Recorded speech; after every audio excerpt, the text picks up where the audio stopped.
살다 보면 어려운 일을 만날 때가 우리 인생에 있습니다. 사실 인생을 돌이켜서 생각해 보시고 오늘 하루만 생각해 보셔도 오늘 가운데 과연 좋은 일이 많았겠습니까? 안 좋은 일이 많았겠습니까? 쉬운 일이 많았겠습니까? 어려운 일이 많았겠습니까? 어떤 목사님이 얘기하시더라고요. 인생의 8할은 어려움이래요. 그리고 5할 정도가 좋은 일이 일어나고 한 15% 정도는 그 좋았던 때를 기억하며 살아가는 게 대부분의 삶이라고 얘기하시더라고요. 실제 우리 인생에는요, 예상을 했건 예상하지 못했건 참 많은 어려움들이 있습니다. 그건 남녀노소 가리지 않습니다. 1살짜리 아이도 인생에 어려움이 있습니다. 그 얼마나 어렵겠습니까? 그 뒤집어야 되고, 그렇죠? 자기 손이 있다면 가서 우유 꺼내 먹으면 되는데 엄마를 부르기 위해서 울고 말입니다. 나이 드신 분들도 마찬가지입니다. 이제 인생 다 살았으니 내 인생에 무슨 어려움이 없는고 하지만 과연 그렇습니까? 자녀 걱정 끊임없죠. 자녀의 자녀 걱정까지 또 해야 되죠. 또 건강 때문에 염려되고 걱정되고 갑작스럽게 몸이 안 좋아지면 덜컥 겁부터 나는 게 사실 처음부터 끝까지 우리들의 인생 속에는 어려움이라는 게 끊어지지 않습니다. 그럼 대부분의 사람들은 어려움이 왔을 때 하는 질문이 있어요. 왜라는 질문을 하게 돼 있습니다. 왜 나에게 이런 일이 닥치게 되었는가? 믿음이 있는 사람들도 사실 별반 다르지 않습니다. 그 믿음 있는 사람들은 그 질문을 좀 더 구체적으로 도발적으로 하게 됩니다. 왜 하나님은 나를 사랑하신다면서 나의 인생 가운데 이런 어려움을 주시나요? 우리는 그거에 대한 답을 찾기 원합니다. 그런데 성경 속에서는 명확한 답들을 우리에게 제공하고 있습니다. 근데 중요한 건 뭐냐면 그 말씀을 우리들에게 적용해서 원인을 찾는 건 참 우리들에게도 어려운 일이라는 거죠.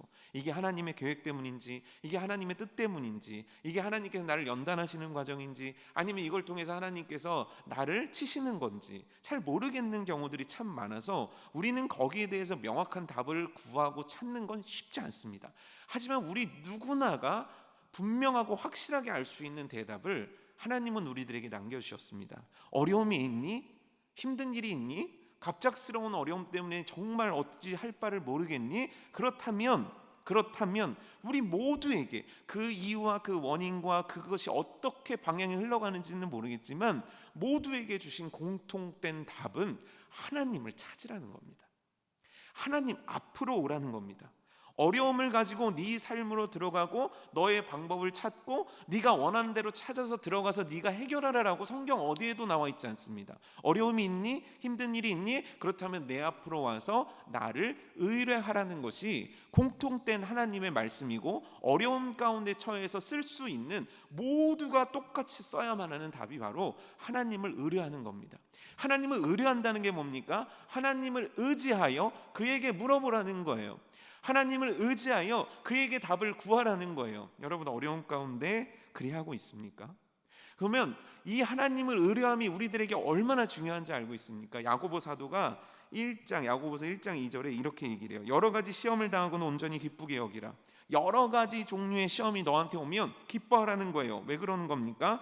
야고보서 1장 5절에 너희 중에 누구든지 지혜가 부족하고도 모든 사람에게 후히 주시고 꾸짖지 아니하시는 하나님께 구하라 그리하면 주시리라. 이 말씀이 의미하는 게 뭡니까? 너희들 인생 가운데 시험이 있다는 거예요. 그 시험들이 오히려 너에게 기쁨이 될 거라는 거예요. 이게 말이 됩니까? 시험을 안 주셔야죠. 하나님은 나한테 모든 것들을 막아주시고 나를 정말 제일 안전하게 지켜주셔야죠. 하나님의 자녀라면서요, 보혈의 피로 산 사람이라면서요. 그럼 우리들에게 어떤 어려움이 침할 수 없도록 다 막아줘야 되는 거 아닙니까? 그런데 하나님의 말씀은 뭐냐면 너희에게 시험이 있니? 여러 종류의 시험이 있니? 그럼 너네들이 기뻐해야 된다는 거예요. 그 이유가 뭡니까? 하나님께서 구하면 주시리라. 이 말이 의미하는 게 뭡니까? 하나님께서 그곳에 계시겠다는 거예요. 쉽게 얘기하면 뭐냐면 하나님께서 너의 의뢰를 듣기 위해서 대기하고 계시다는 거예요. 하나님이 너의 의뢰를 듣고 해결하기 위해서 내가 바로 너와 함께 있고 내가 너를 통해 은혜 베풀기 원하신다는 말씀이 바로 이 뜻이라는 거예요. 그래서 사랑하는 성도님 여러분, 우리가 어떠한 문제와 어려움을 만났을 때 다른 건 잘 모를 수 있습니다. 하지만 아는 거 확실한 건 뭐냐면 하나님을 의뢰하는 태도가 너무너무 중요하다는 거예요. 왜냐하면 그리하지 아니할 때 우리들의 인생은 정말 큰 위기를 맞이할 수밖에 없는 거예요. 다윗 아시죠? 네, 다윗이라는 사람이 있습니다. 다윗이요, 놀라운 참 시도 쓰고 그의 인생 가운데 참 많은 간증이 있는데, 놀라운 건 뭐냐면 그가 광야에 있었을 때예요. 광야에 있었을 때요, 대부분 다윗은 어떻게 움직이냐면 하나님께 물어보고 움직입니다. 심지어 그가 전쟁 가운데 있어도 전쟁을 어떻게 해야 되고 적이 내 앞에 있을지라도 항상 하나님 앞에 한 게 있는데 하나님께 물어봤다는 거예요. 사무엘상 23절 2절에 이렇게 나와 있어요. 이에 다윗이 여호와께 묻자와 이르되 내가 가서 이 블레셋 사람들을 치리이까? 이렇게 물어봤단 말이에요. 이게 다윗의 신앙이었단 말이에요. 여러분 생각해 보십시오. 앞에 블레셋 적이 있는 거예요. 근데 그 당시 블레셋은 너무너무 강해요. 다윗은 너무너무 약합니다. 게다가 다윗은 블레셋하고 싸워서 이길 수 있는 상황이 아니었단 말이에요. 그럼에도 불구하고 그 불안하고 초조한 순간에서 다윗은 하나님을 의뢰했을 때 하나님께서 다윗의 인생 가운데 이렇게 말씀하시는 거예요. 여호와께서 다윗에게 이르시되 가서 블레셋 사람들을 치고 그 일 나를 구원하라 하시니. 이게 다윗의 인생이었단 말이에요. 그런데 여러분, 이렇게 어떤 순간, 위기의 순간에서 하나님을 의뢰했던 다윗이 그 하나님의 영역에서 비껴갔었을 때 행동을 보실래요? 그가 한 여자를 보게 됩니다. 그 여자는 남의 아내였습니다. 그 여자를 좋아하게 됩니다. 그 여자를 마음에 품게 됩니다. 그리고 그 여자를 부르지요. 그런데 놀라운 건 뭐냐면 그 여자를 보고 그 여자가 좋았고 그래서 하나님께 어찌하면 좋습니까? 물은 적이 없어요. 그럼 어떻게 했냐면 다윗은 자신의 인생이 이끄는 욕망대로 움직였습니다. 그래서 그만 그 여인을 통해서 아기를 갖게 되죠. 근데 그때 다윗이 어떻게 했습니까? 하나님께 물어봤습니까? 하나님께 여쭤봤습니까? 하나님, 제가 어떻게 하면 좋죠? 이런 잘못을 저지르는데라고 하나님께 갔습니까? 아니에요. 그럼 어떻게 했죠? 가장 야비한 방법을 써서 남편을 죽여버리고 결국 그 아내를 차지하는 게 다윗 아니었습니까? 중요한 겁니다. 우리가 어려운 순간에 하나님을 의뢰하는 신앙이 되지 않으면, 내가 힘든 상황 속에서, 내가 실수하는 상황 속에서, 어떠한 상황 속에서는 하나님을 의뢰하는 인생이 되지 않으면 나는 하나님의 영향 밖으로 나가서 내 멋대로 사는 인생을 살아갈 수밖에 없다는 거예요. 우리가 지금 부르심이라는 주제를 다루고 있습니다. 하나님이 나를 목적과 뜻이 있어서 부르셨다는 거예요. 그렇다면 부르심 받은 인생이 하나님께 의뢰하지 않을 때, 어려움을 만났을 때 하나님을 의뢰하지 않을 때 우리 인생에는 위기가 닥칠 수 있음을 우리는 기억해야 되는 거예요. 오늘 아브라함이 그런 거예요. 우린 지난 시간에 아브라함에 대해서 배웠어요. 아브라함이 어디로 갔죠? 가뭄이 찾아오자 어디로 갔죠? 그렇죠. 지난주 걸 물어보다니, 좀 전 걸 물어봐도 기억이 안 나는데, 그렇죠? 아브라함이 가뭄을 만난 거예요. 가나안에서 딱 왔는데 가뭄을 만나니까 살아야 되는 거예요. 그래서 아브라함이 자기의 의지와 자기의 욕망과 자기의 선택을 따라서 애굽으로 가게 되는 거예요. 이 선택이 잘못된 선택임을 우리는 다 알고 있습니다. 이 선택이 어리석은 선택임을 다 알고 있습니다. 그런데 이 선택이 왜 어리석었는지를 우리는 기억해야 됩니다. 왜 어리석은 거죠? 그가 어려움을 만났을 때 하나님을 의뢰하지 않았기 때문인 거예요. 그럼 그걸로 끝이 났는가? 아니에요. 여기서 단지 애굽으로 갔다 그러면 잘못했구나, 내가 여기 온 게 잘못했구나, 실수구나 하고 돌아가면 됩니다. 그러면 고생도 하겠고 여러 가지로 어려움도 겪을 수 있지만 그냥 돌아가면 애굽에서 가나안으로 가면 되는 거예요. 근데 이 잘못된 선택은 또 하나의 잘못된 선택으로 이어진다는 거예요. 내가 인생에서 하나님을 의뢰하지 않는 선택을 하면 그럼 그걸로 그냥 실수야 하고 접어드는 게 아니라, 하나님을 의뢰하지 않았던 실수는 또 다른 하나님을 의뢰하지 않는 실수로 연결된다는 거예요. 오늘 그걸 좀 나눠보고자 합니다. 아브라함이 가뭄을 만났어요. 자기 방식대로 풀어갔습니다. 그리고 매우 중요한 말씀 한 구절이 오늘 우리들에게 남겨져 있는 거예요. 13절이에요. 13절. 이게 지금 현재 아브라함이 그의 아내에게 얘기하는 겁니다. 요청하는 거예요. 원하건대, 나는 원합니다. 그대는 나의 누이하라. 그러면 내가 그대로 말미암아 안전하고 내 목숨이 그대로 말미암아 보존되리라 하니라. 우리는 이 장면을 잘 알고 있습니다. 아브라함이 아내가 이쁜 거예요. 그러니까 이 사람이 내 아내라고 얘기하면 누군가가 나를 칼로 해하여 나를 목숨을 위협해서 내 아내를 빼앗아가고 나도 죽음을 당할까 두려운 거예요. 그러니까 그때 아브라함은 나름 생각을 해낸 겁니다. 우리 진짜 누이 관계잖아. 원래 족보상으로는. 그러니까 누이라고 해. 그러면 내가 안전하고 살 수 있을 것 같아. 여러분, 이 선택이 아주 굿 선택입니까? 비겁한 선택입니까? 그냥 우리가 요즘 관점, 요즘 세상을 살아가는 관점에서 보면 비겁하죠. 그렇죠? 왜요? 아니, 남자가 100만 대군이 몰려온다 그래도 딱 버텨가지고, 네? 저라면 그랬을 것 같아요. 그러니까 아브라함이 그만큼 지금 위축을 받고 어려움을 받는 상황이란 것을 아무리 이해한다 그래도 믿음의 조상 아브라함이 하는 행동으로는 적합해 보이지 않는 건 확실하단 말이에요. 근데 중요한 건 뭐냐면 여기서 안전하고라는 뜻이에요. 여기서 안전하고라는 뜻은 뭐냐면 이 성경 말씀 그대로 번역한 그대로 안전하다는 뜻을 가진 동시에 잘되다, 성공하다라는 뜻을 갖고 있다는 거예요. 그래서 새 번역 성경에는 이를 어떻게 번역하냐면 그러니까 당신은 나의 누이라고 하시오. 그렇게 하여야 내가 당신 덕분에 대접을 잘 받고 또 당신 덕분에 이 목숨도 부지할 수 있을 거요. 이게 의미하는 게 뭡니까? 지금 내가 안전하기를 원한다라는 게 뭐냐면 내가 이곳에서 잘 되기를 원한다는 거예요. 내가 애굽에 온 게 실수고 내가 하나님을 의뢰하지 않고 내가 인간적인 방법을 선택한 것이 잘못이고 그래서 아차 내가 하나님이 나한테 있으라 한 곳은 가나안 땅이었지 적과 꿀이 흐르는 가나안 땅을 나를 통해서 내 자손들에게 주신다는 하나님의 언약의 말씀이 있었지. 그런데 내가 어찌 이곳에 있을 수 있는가? 내가 잠시 헷갈렸나 보다. 내가 잠시 미쳤나 보다 하고 돌아갈 법한 아브라함은 이미 실수를 한 번 했는데 거기에 더하여 실수한다라는데 그게 뭐냐면 내가 그곳에서 네 덕분에 잘 되기를 바란다라는 생각을 하고 있었다는 거예요. 내가 너를 바꿔서라도 내가 잘 되고 싶다라는 거예요. 그럼 여기서 잘 되는 게 뭡니까? 생명을 보존하는 겁니까? 아니에요. 16절 한번 볼까요? 16절.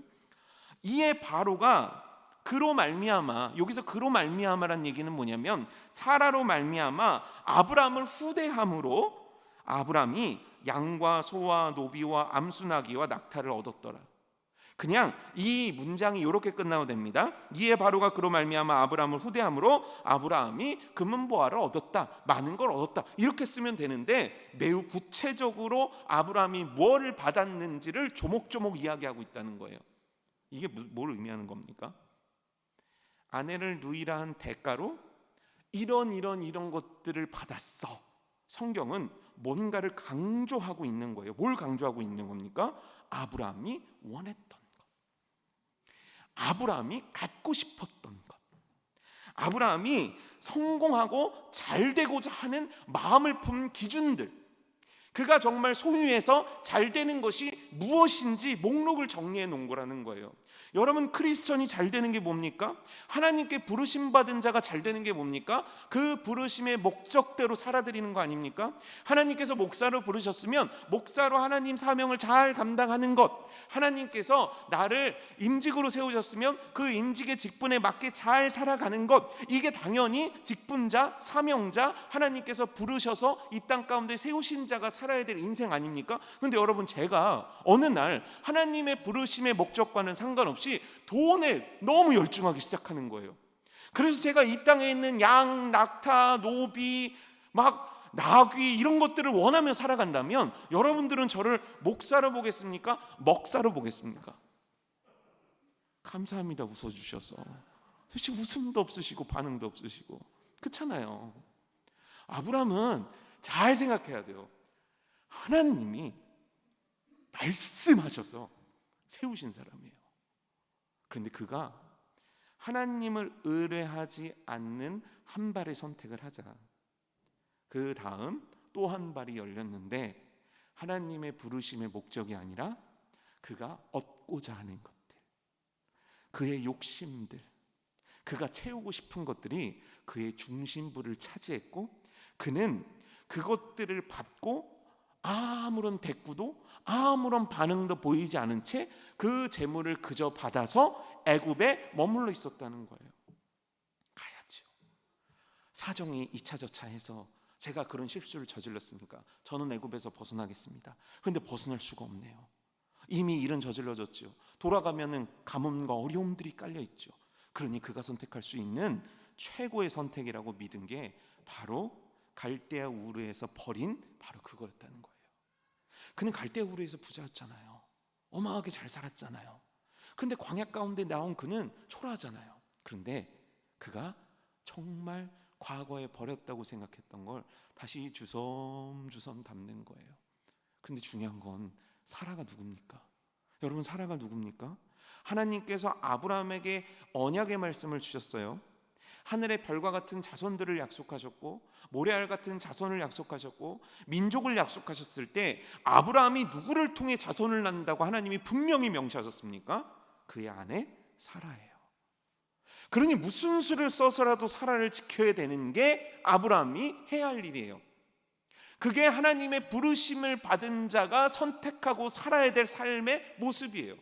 근데 지금 아브라함은 자신의 안전을 위해서, 자신의 성공을 위해서, 자신의 부유함을 위해서 지금 하나님의 언약 자체를 내버려치고 그의 욕망과 욕심을 따라서 살아가는 모습을 보여주는 거예요. 아니, 본토 친척 아비의 집까지 버리고 왔던 자가 어떻게 이렇게 될 수 있습니까? 어떻게 이런 신세가 될 수 있습니까? 어떻게 이런 영적으로 다운된 모습으로 이게 보여줄 수 있습니까? 그렇다면 이걸로 끝인가? 그렇지 않았다는 거예요. 이제부터 아브라함은 생각지도 못했던 매우 큰 잘못으로 인해서 잘못된 결과를 맛보게 되는데, 그 첫 번째가 창세기 12장 17절이에요. 볼까요? 여호와께서 아브라함의 아내 사레의 일로 바로와 그 집에 큰 재앙을 내리신지라. 아브라함의 정체성은 뭡니까? 하나님이 아브라함에게 붙여주신 이름은 뭡니까? 복이에요. 복의 근원이에요. 그래서 너 자체가 복이야. 그래서 너를 통해서 열방의 하나님의 축복이 흘러가게 만들어 줄게. 이게 하나님의 뜻이었단 말이에요. 이게 아브라함이 살아가는 삶의 모습이에요. 아브라함이 가는 곳에는 아브라함 때문에 복을 받는 거예요. 실제 그런 증거들이 성경 속에 많이 나타나잖아요. 조카도 아브라함 때문에 복을 받은 거 아닙니까? 그런데 지금 아브라함 때문에 애굽 전역에 뭐가 내린 겁니까? 바로의 집안에 뭐가 내린 겁니까? 재앙이 내렸다는 거예요. 축복의 통로여야 될 그의 인생이 재앙의 통로가 되었다는 거예요. 왜요? 그가 하나님 앞에 의뢰하지 않는 잘못된 길로 들어섰을 때 그의 인생 가운데는 하나님의 복의 통로가 아니라 재앙의 통로로 쓰임받게 되는 비극적인 결과를 토해냈다는 거예요. 두 번째는 뭡니까? 두 번째는요, 18절 19절 말씀이에요. 우리 함께 볼까요? 바로가 아브라함을 불러서 이르되 내가 어찌하여 나에게 이렇게 행하였느냐? 내가 어찌하여 그를 내 아내라고 내게 말하지 아니하였느냐? 내가 어찌 그를 누이라 내가 그를 데려다가 아내를 삼게 하였느냐? 내 아내가 여기 있으니 이제 데려가라 하고. 이 부분을 잘 보게 되면 바로가 아브라함을 불렀어요. 그리고 너 어떻게 해서 나한테 그럴 수 있어? 너 너무한 거 아니야? 이렇게 얘기한 것 같죠? 근데 전혀 그렇지 않습니다. 이 표현은 뭐냐면 세번역 성경에서 보면 바로가 아브라함을 불러서 꾸짖었다는 거예요. 화가 극도로 난 거예요. 왜요? 이게 지금 바로 잘못 있습니까? 바로는 잘못이 없어요. 바로는 자기 기준에서 가장 잘 대해준 거예요. 그런데 아브라함이 자기를 속인 거예요. 그래서 집에 재앙이 임한 거예요. 그것도 하나님이 재앙을 내리신 거예요. 그러니 누가 거두어 드릴 수 있겠습니까? 누가 이 문제를 해결할 수 있겠습니까? 그래서 이 끔찍한 재앙을 가져온 아브라함을 불러서 꾸짖는 거예요. 근데 이 대목을 보십시오. 어찌하여 이렇게 했느냐? 어찌하여 이렇게 했느냐? 두 번 반복한 다음에 19절에 내가 어찌하여, 또 세 번을 어찌하여를 얘기하는 거예요. 그러니까 이게 똑같은 표현을 세 번 반복하는 거거든요. 비슷한 표현. 왜 너는 누이라 하지 않았냐? 왜 나한테 말 안 했냐? 너 정말 어떻게 이럴 수 있냐? 그만큼 지금 바울은 속상하고 열받은 거예요. 근데 중요한 건 뭐냐면 아브라함이 이런 비난을 들어야 될 사람이냐는 거죠. 아브라함이 누구죠? 하나님께서 그 시대 가운데 축복의 통로로 세운 사람이에요. 우리가 누구죠? 우리 크리스천 아닙니까? 크리스천은 뭐죠? 하나님이 이 땅 가운데 세워놓으신 축복의 통로 아닙니까?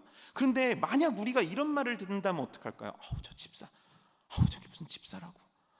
진짜 내가 절에서 교회 안 다닌다니까. 저게 목사래.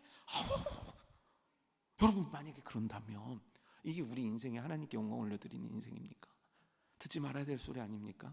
다 그 집사님이 가기만 하면 그곳이 천국이 되고 우리 아빠 장로님이 오시기만 하면 우리 집이 천국이 되고 뭔가 이래야 되지 않겠습니까? 이게 당연히 우리들이 크리스천이라는 그 단어에서 기대하는 모습이 아닙니까? 그리고 놀랍게도요, 이 시선은 세상도 똑같아요. 세상 사람들이 왜 그렇게 교회 욕합니까? 왜 세상 사람들이 그렇게 교회를 못 잡아먹어서 안달입니까? 너네는 그러지 말아야지가 깔려 있는 거예요. 그럼 너네는 뭐 해야 되는데? 비춰야지, 소금이어야지, 참 예수 그리스도의 사랑을 이 땅 가운데 보여주는 자여야지 어떻게 그렇게 우리를 실망시키니? 이게 지금 세상 사람들이 교회를 향해서 내비치는 지탄의 이유 아닙니까? 근데 그 지탄을 받고 있어요. 누가요?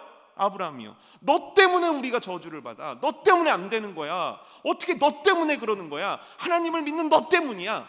이런 얘기를 아브라함이 들어선 되냐는 겁니다. 되냐는 겁니까? 말이 되는 겁니까? 안 되는 거죠.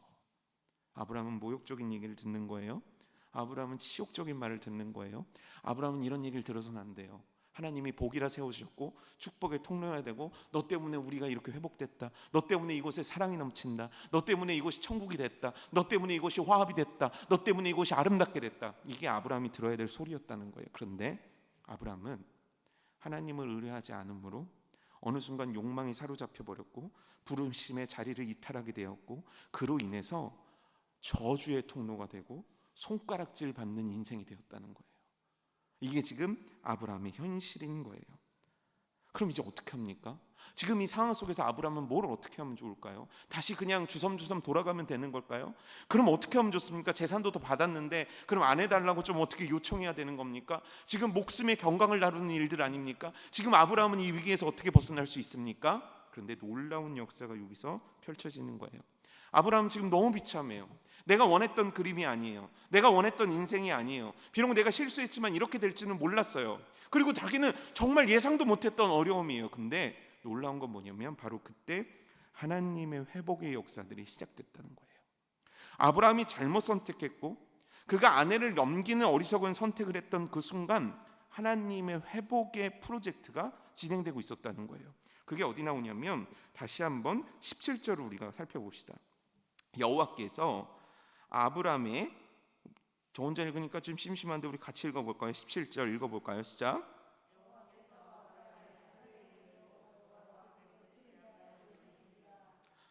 바로와 그 집에 큰 재앙을 내리신 분이 누구죠? 여호와께서. 자, 16절을 보세요. 16절에서 아브라함은 행복합니다. 왜죠? 얻고 싶은 걸 얻었으니까요. 그래서 쾌재를 불렀을지도 모릅니다. 그래, 내가 원했던 게 이거였어. 나는 안전하기도 하고 재물도 얻었구나 해서 어쩌면 그는 행복했을 수도 있습니다. 하지만 바로 그 순간 하나님이 하신 일이 있어요. 뭐죠? 여호와께서 그의 아브라함의 인생 가운데 개입하시는 거예요. 그런데 그 개입의 결과가 뭡니까? 그 개입의 결과가 18절입니다.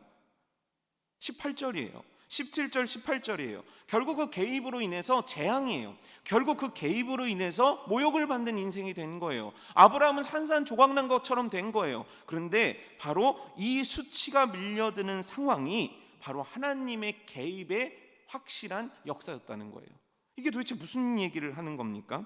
하나님은 지금 아브라함을 끌어내리고 계신 거예요. 아브라함을 산산조각내고 계신 거예요. 그의 비참한 위치를 더 비참한 곳으로, 더 비참한 곳으로, 더 비참한 곳으로 이끌어내시는 거예요. 왜요? 하나님은 그를 부숴야 돼요. 그가 갖고 있었던 욕심을 부숴야 돼요.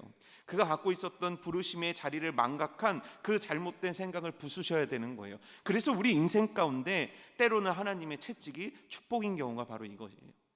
하나님은 그의 사랑하는 자를 구원하시기 위해서 개입하셨는데 그의 인생을 무너뜨리는 개입을 하셨다는 거예요. 비록 그것이 모멸감이고 그것이 씻을 수 없는 아주 비참한 상태일지라도 하나님은 그렇게 하셔서라도 그 한 영혼이 다시 부르심의 그 자리에 서기를 원하셔서 지금 하나님은 이와 같이 일하고 계신 거예요. 무너진 자존감, 무너진 모멸, 무너져버린 인생인 것 같은 그 상황 속에서 하나님은 일하시고 계신 거죠. 하나님은 아브라함을 버리실 생각이 없는 거예요. 하나님은 비록 잘못 선택했을지라도 그를 낮추셔서라도 그를 다시 주님의 길로 인도하고 싶은 것이 바로 여호와의 개입하심이었다라는 거예요.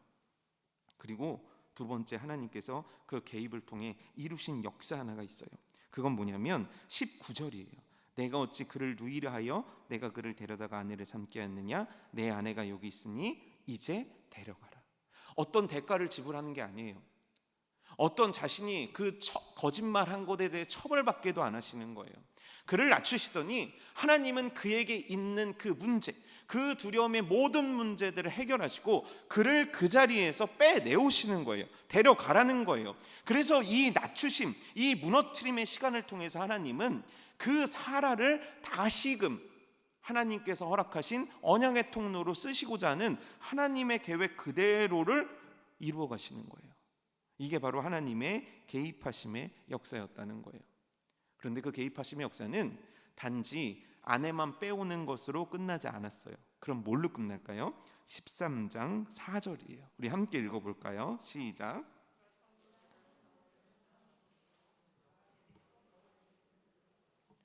아브람은 다시 돌아갑니다. 아내를 데리고 바로가 준 각양각종의 수많은 재물을 데리고 다시 돌아갑니다. 어디로 돌아갑니까? 그가 처음으로 하나님 앞에 제단을 쌓은 것, 그가 가나안 땅에 와서 처음 예배드린 그곳으로 갑니다. 그리고 그곳에서 하나님의 이름을 다시 부르게 됩니다. 다시 회복시켜 주시는 거예요. 그의 무너진 영적인 상태, 그의 무너진 삶을 하나님이 다시 회복시켜 주시는 거예요. 부르신 그 목적대로 살 수 있도록 하나님은 이끌어 주시는 거예요. 있어야 할 그곳으로 이끌어 주시는 거예요. 다시 부르셔서 그 사명 완수할 수 있도록 그의 인생을 지금 이끌어 주시는 거예요. 여러분, 여기를 통해서 뭐가 보이십니까? 아브라함은 잘못 선택했습니다. 그리고 그는 품지 말아야 될 생각과 마음까지 갖게 됐습니다. 그리고 그의 인생은 잘못된 길로 들어선 듯 했습니다. 그런데 그때 하나님은 그의 인생을 내비두지 않으시고 개입하십니다. 그래서 그의 인생을 무너뜨리십니다.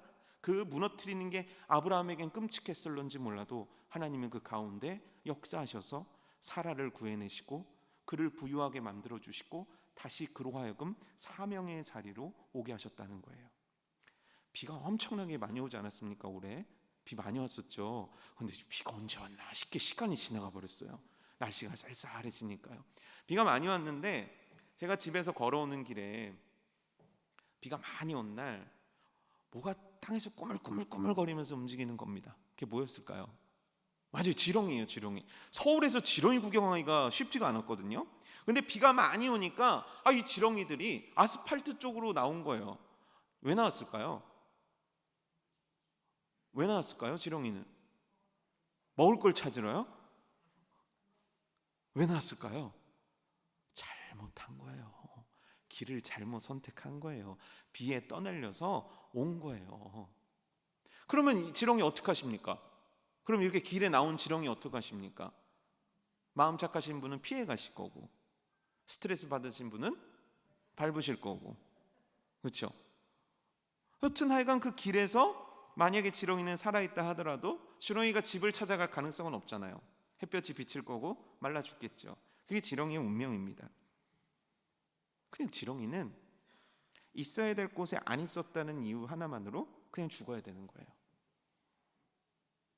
저와 여러분들이 지렁이 같지 않습니까? 어느 날 갑자기 물에 떠내려서 왔든 어느 날 갑자기 내가 있어야 될 곳에 있지 않은 나를 발견하게 된 거예요. 그럼 그때 어떻게 하면 좋습니까? 지렁이 힘으로 죽었다 해도 원래 집을 찾아갈 수가 없어요. 그런데 그때 한 사람이 지렁이를 손으로 잡은 거예요.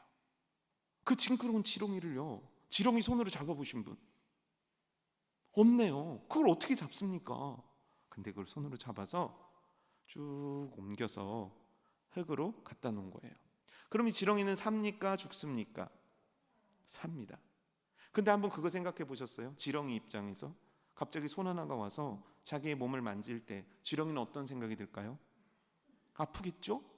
괴로울 거예요. 그래서 지렁이를 잡으면 어떻게 됩니까? 지렁이가? 아니, 지렁이를 모르십니까? 지렁이는 꿈틀꿈틀 난리를 치게 돼 있습니다. 한 모르시는 분들은 이걸 어디서 시험하지? 땅을 파보십시오. 지렁이를 찾아서 한번 손으로 잡아보면 난리를 칩니다. 왜냐하면 지렁이는 이해할 수 없어요. 왜 나에게 이런 고통을 줍니까? 왜 나는 이런 아픔을 줍니까? 나 그냥 내비두면 안 돼요. 아니, 내비두면 죽으니까. 내비두면 아스팔트에 말려 죽던 사람들에게 밟혀 죽으니까 이 착한 사람이 그 지렁이를 잡아가지고 흙으로 떨어뜨려 놓는 거예요. 그럼 여러분 생각해 보세요. 지렁이가 하늘을 나를 때 너무 행복하다 이랬을까요? 아니에요. 지렁이는 그 순간이 너무너무 끔찍했을 거예요. 그런데 결국 지렁이는 살았을까요? 죽었을까요? 지렁이가 있어야 될 곳에 있게 되었고, 지렁이는 생명을 보존하며 그의 인생을 누렸을 거예요. 하나님은 아브라함 인생 가운데 이렇게 하신 거예요.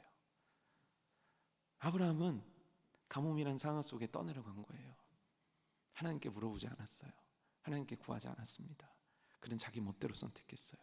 그런데 놀랍게도 자기 멋대로 선택하는 순간 하나님이 안 보이고 세상만 보이는 거예요. 자기 멋대로 선택하는 순간 하나님이 더 이상 느껴지지 않는 거예요. 하나님의 부르심이 느껴지지 않는 거예요. 그래서 내가 원하는 것에 막 집중하며 살아갑니다. 그래서 잘못 선택했어요. 그래서 잘못 빠지고 있어요. 그런데 하나님이 개입하시면 그때 그 지렁이 같은 아브라함을 건지시는 거예요. 그리고 있어야 될 곳에 다시 두시는 거예요.